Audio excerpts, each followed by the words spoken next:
Welcome to my living room. This is not going to be a sewing video, so if you're here for regular sewing content, this week we're talking books, so this may not be the week for you. If you're interested in cozy mysteries though, stick around because that's what we're going to talk about. I'm sitting here with my crochet beside me. I'll link to this bag and this shirt if you're here for sewing. Both of these are projects I have tutorials on, and they'll be linked below if you want to make those. I forgot to mention that anything that I talk about today, I will have linked down below to the Amazon shop if it's available to you. I do earn a teeny tiny minuscule little commission if you choose to use that link to purchase anything, but I thought I'd let you know. I also have my regular Amazon shop that has all the sewing related stuff in it too. Still a little sewing content, I guess, in here, but I'm going to talk to you about my favorite books. A few weeks back, while I was pinning on one of my videos, I asked everyone what they listen to while they sew. I got great feedback. One of the commenters suggested listing or giving a little quick video on some of my favorite books because I have been reading cozy mysteries since 4th grade. I'm 52. So I've made a list of some, but not all by far, of my favorite. Most of these are series, so I'm going to just go through. Some of these we're going to go way back, and some of them are current authors.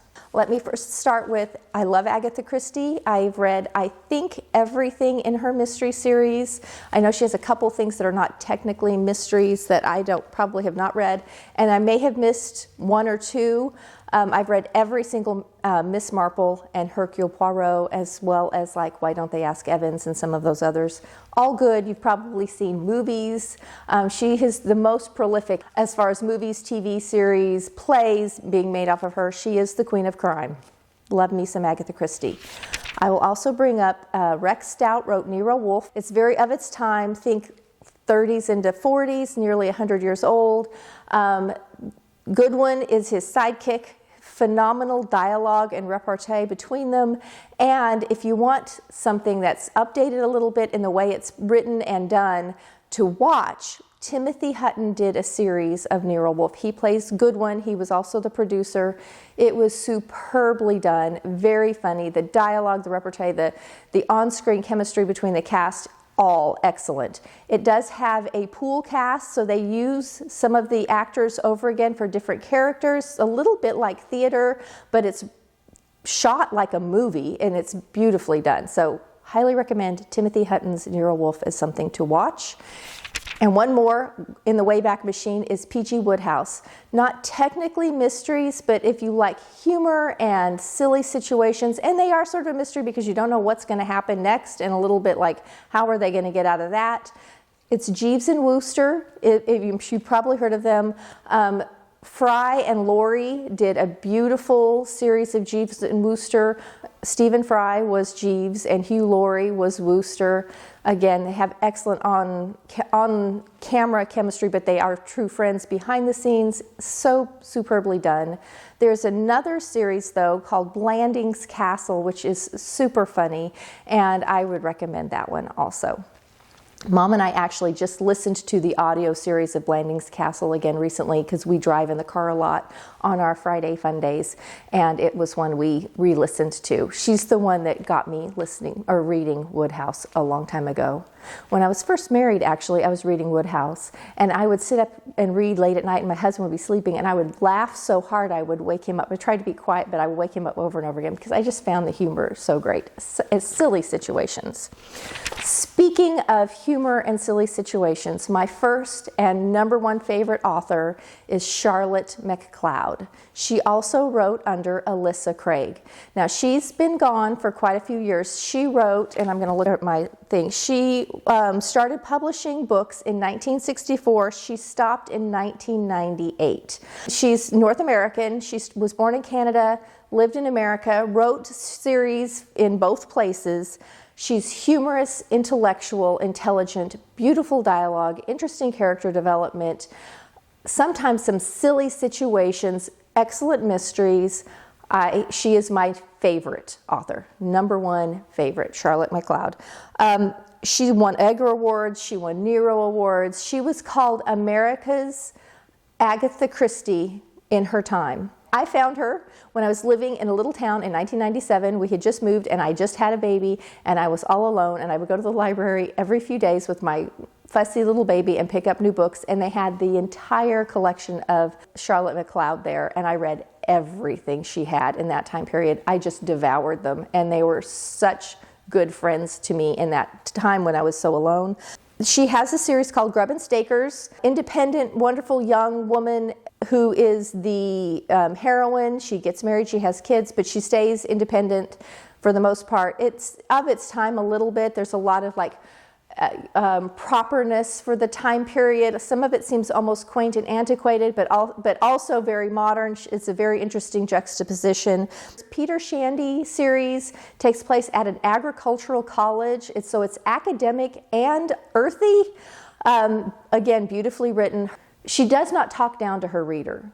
I appreciate the way she writes and how humorous she is. She's just a beautiful writer. Every Christmas, I read Rescue Mary. It's the first book in the Peter Shandy series, and it takes place at Christmas time, and I read it every Christmas. It's joyful and funny and a good mystery, and it has a fun ending. The way she wraps up all of the loose ends at the ends of her books are lovely, and she pretty much picks up the next one where the last one left off, sometimes within a week or two, like they're really close. But it's really fun. So you're kind of like running along in life with her characters. She has the Sarah and Max. Sarah is a proper Bostonian lady, and she marries a Jewish private detective. Spoiler alert, in like book 2.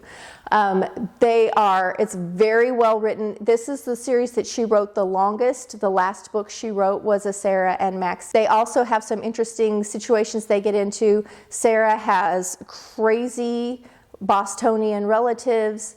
It's well written. You care about the characters, the way she writes them. She has an interesting mix of characters together, which I appreciate. And the last one is Maddox Rise, who is a Mountie, and Janet, his wife. They get married in the series. Spoiler alert.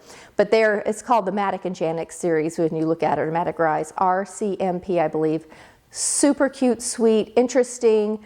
Maddox is a Mountie, but his dad is a well-known conductor of an orchestra. His mother was an operatic singer. It's very fun. Again, all of them are humorous, witty, with some crazy situations, and the way they get out of things is crazy, but it's super fun romp and easy reads, but well written with beautiful vocabulary.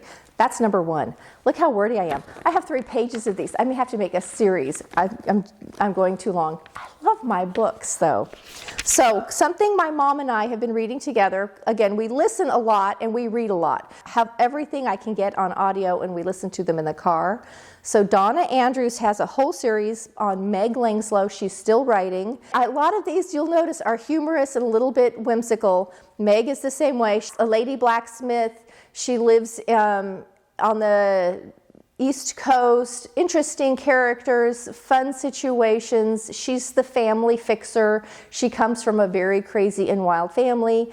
The titles are all very punny, like 6 Geese a-Slaying, The Hen of Baskervilles. All of the titles are like that. She has a long-running series and is still writing. So I haven't read everything in the series. My mom and I have listened to, I think, the first 6. I think I've read the first 12, and then I read one out of order. That's how I found her.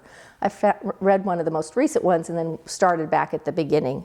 Really enjoy the Meg Langslow series, though.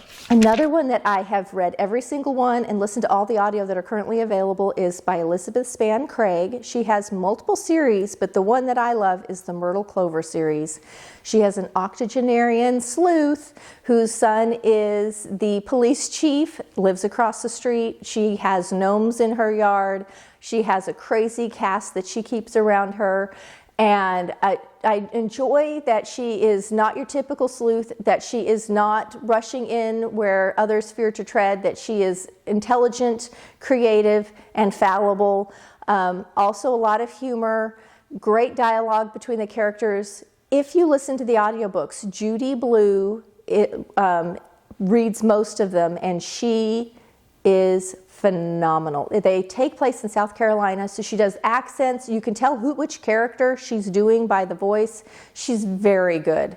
I highly recommend the Myrtle Clover series. She also has the Village Library series, Southern Quilting series, and she also writes as Riley Adams, which is the Memphis Barbecue series. I have read one of the Village Library and one of the Southern Quilting. They did not bring me in nearly as much as Myrtle Clover, but they might you. So you check out Elizabeth Spann Craig. So let's talk Lillian Jackson Braun. You probably know this if you're a cozy mystery reader. She wrote the Cat Who series. Now, if you've stayed away from it because you thought it was all about a cat solving the mysteries or was cat-centric, well, it kind of is, but actually the main character is Quillerin, James Quillerin, and they are beautifully written, especially the early books, the beginning books. The very end of the series, she was having some health issues, and I'm pretty sure the last book, maybe 2 books, were at least co-written with someone else. I'm sure the last book was, because I know her health had declined greatly at that point, and they had to sort of wrap up the series. It took years for it to come out, and it actually came out real close to her death, I'm pretty sure. So, The Cat Who is, it also, let me just say, if you like audiobooks, George Guidall reads these, and he is a gem.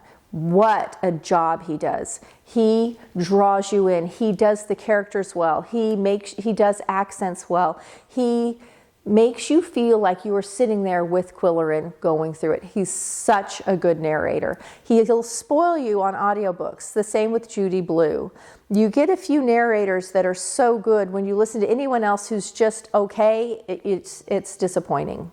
30 books in the series. I recently ordered all 30 books on MP3. I've been playing them in my car. So Mom and I have been going through the whole series. We've just finished the first 5 books. We've started book 6. She is wonderful about keeping her cast of characters. They're so well developed and so individual and interesting. And she will bring back characters. So characters will move in and out of Quillerin's life and reappear. I appreciate that. The completeness of her series and her stories are so well done. I was in book 4 or 5, there is a character that shows up again in like book 12 or 13. And it's a very well done completeness of the storyline. You can read them standalone. You do not have to read book 1 to understand book 7. But if you would like to follow Jim in his life and what he goes through and as he solves mysteries with his cats, George Guidall does such a nice job. She also has great dialogue, wonderful irony and humor, just a great writer. I've kind of gone through my very top favorite stories. I'm going to start hitting more that I've loved and really enjoyed. Lorna Barrett wrote the Booktown series. I think I have read the first 12 in the series. I think there's more than that, quite a few more than that. These take place in a little village that's sort of like a touristy place that people come through. It has a lot of bookshops, some restaurants, some things like that, and all the stuff that happens. Well written, interesting characters. The characters grow, develop, and change, which is always important to me. You may know MC Beaton wrote Hamish Macbeth and Agatha Raisin, both funny, humorous. She's not very kind to her characters. She puts them in difficult situations. The author can be very harsh to their characters, but they're also very lovable and fallible. Well written, interesting. Hamish Macbeth is like the Scottish Highlands. I'm an archaeology buff. I love archaeology, which is Agatha Christie wrote a lot about archaeology. And so does Elizabeth Peters, who happens to actually be an archaeologist and mystery writer. She has a series the Amelia Peabody series, and the first book will grab you and pull you in. So and there's a long series, and most of them take place in either England or in Egypt on archaeology digs. There's some whimsical stuff, some fantastical stuff, strong female character. These are historic novels. These all take place when Egypt was sort of being rediscovered and a lot of archaeology was happening. So think the late 1800s into the 1900s and on. Very fun and interesting books. I have not read them all. They are very well written, and I love the first, I would say the first 10. My mom also, I'll just say Mom's a big reader, and she also read I'm looking to see. She has read everything I have said so far. My mom has also read and enjoyed. Carolyn Hart wrote the Death on Demand series. That's the name of the bookshop. And the first one was a great one. Like sometimes the first book's okay. Sometimes the first book is the one that's your hook. And this one, I loved the first book. Great series. I have not read the last few. I believe they're still coming out with Death on Demand books. I'm behind. I have not read all of them, but I really did enjoy Death on Demand. If you want another bookshop mystery series, interesting village, interesting people, interesting heroine, takes place around books, Carolyn G. Hart. Stephanie Barron wrote a Jane Austen mystery series. So if you like Jane Austen, like historic fiction, she's very honoring to the original Jane Austen, tries to really keep with the style and the characters. So a fun trip back in time, and you get to solve mysteries with Jane and her company that she keeps. Louise Penny wrote the Inspector Gamache series. These take place in French Quebec, and it's sort of a village setting, beautiful writing. I've read all of them and really enjoyed those. If you're like a little bit more suspense, a little bit more spooky, I've read not all of these, but quite a few of these. I did enjoy them, but I have to be in the mood for it because I tend to want more lighthearted, this one can be a little suspenseful and to me a little more spooky, and it's the Pendergast series written by Douglas Preston and Lincoln Child. Usually it'll say Preston and Child on the cover. They are well written. The characters are very interesting, sometimes a little creepy. So if that's something you're interested in, Cabinet of Curiosities is one of the books. Recommend. Let's talk celebrities who've written books that were actually pretty good. And I'm going back now. Steve Allen, the TV personality from back in my childhood, wrote a lot of books. He was humorous, and he wrote a few mysteries. I think there are 3 that were mysteries of, I think, the 50 books he wrote. But they were really fun and interesting, and they sort of have some Hollywood bent to them, or TV, behind-the-scenes TV production, and they were good. I read these again like 20-something years ago. It's been a long time, but they were in that little library in Enid, Oklahoma, and I found them very fun and interesting. Another TV personality who wrote books, these are co-written with Bill Kreider, and it was Willard Scott, America's Weatherman. He wrote 2 mysteries, and they are very definitely based on him, but it's not, Willard Scott is not the name of the character. It is a retired weatherman, and they were very sweet. I really enjoyed them. They were really well done. A series of books that were based around crossword puzzles, and I had to go look them up because I remember really enjoying them at the time. They're called the Puzzle Lady series. It's by Parnel Hall. All of the clues are in the crossword puzzle every single time for every series, which to me was the hardest part for me to accept. It was pretty cut and dried mystery, except that somehow every mystery they had to solve always ended up in the crossword puzzle clues. Anyway, they were well written and interesting, and I did read those. I think there are more now in the series. I haven't read every single one, but I did enjoy those. There is a very cute series called the Father Christmas series by C.C. Benison. They're not that many, but they were really sweet and fun and cute, and I appreciated it. Father Christmas is actually a very handsome priest, and I thought they were really cute. So if you want something, they don't all take place at Christmas either, but he is Father Christmas. C.C. Benison, Father Christmas. This one is one my mother loves, and I have read most of them. They now have a TV series. It is the Miss Frying Fisher by Kerry Greenwood. She is an Australian flapper. 1920s, wealthy, solving mysteries, doing as she pleases because she can, very independent woman who flouts the conventions of the time. My mom has really enjoyed not only the TV series that she's watched, but all of the books, and she's reread them many times. So that's Kerry Greenwood, the Frying Fisher series. There's a series that I read and that I shared with my mom. And Nancy Atherton has the Aunt Dimity mysteries. They're beautifully written, and they're kind of sentimental. All the mysteries are helped being solved by Aunt Dimity from Beyond the Grave. And it's really fun and interesting way that the communication happens. It's very cute. It's not creepy or scary. I found them very fun and cute, cozy, and also kind of sweet and sentimental. And Aunt Diminity's quite a character. I do have a Goodreads under my name. I don't keep it up to date that well. I think there's a couple hundred books listed on there, including poetry books and my Bible study books and a lot of other things on there too. But you'll notice that it's about 150 mysteries and the rest are miscellaneous other things. I hope this was fun and interesting for you. If you would like to leave a comment below of some of your favorite authors or series that you're reading, I'm interested. I am a voracious reader and I listen to a ton of audiobooks too. So leave it below. I'm sure if I'm interested, someone else will be too. Thanks for indulging me as I share some of my favorite reads, and I'll see you next week for another fun sewing video.